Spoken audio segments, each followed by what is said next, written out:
Balai Besar Obat dan Makanan di Manado bersama pemerintah Kota Mobagu, Sulawesi Utara memusnahkan barang temuan produk obat batuk sebanyak 7.000 saset.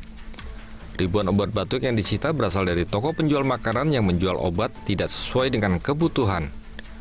Pemusnahan barang ini pun dilakukan sendiri oleh pemilik toko yang menjual obat tersebut disaksikan aparat penegak hukum dari kepolisian dan TNI. Wali Kota Mobagu, Tatong Bara mengatakan pemusnahan obat batuk ini sengaja dilakukan bukan karena tidak memiliki izin edar atau tidak terdaftar di BPOM, melainkan obat tersebut dijual tidak sesuai dengan kebutuhan atau disalahgunakan.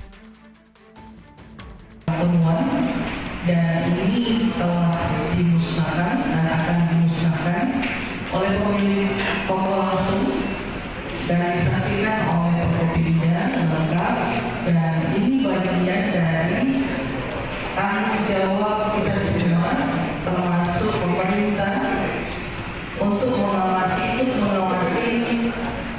makanan dan obat-obatan yang beredar di Kota Mobagu. Kepala BPOM Manado, Haryani Apotekar mengatakan pemilik toko kini menjalani masa pembinaan dan membuat surat pernyataan. Ada tindak pidana seperti ya. Tapi kita sebagai pemerintah untuk melakukan pembinaan dulu gitu.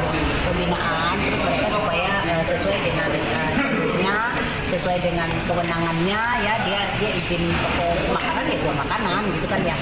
Nah seperti itu. Terus nanti kalau misalnya dia melakukan berulang, tadi surat pernyataannya tuh ada kata-kata begini, apabila mengingkari surat pernyataan, maksudnya melakukan menjual kembali, mereka tuh siap untuk dikenakan peraturan perundang-undangan yang berlaku, yaitu undang-undang kesehatan. Pemusnahan ribuan obat saset ini diharapkan bisa memberikan efek jera pada pemilik toko untuk tidak menjual jenis obat tanpa memiliki izin.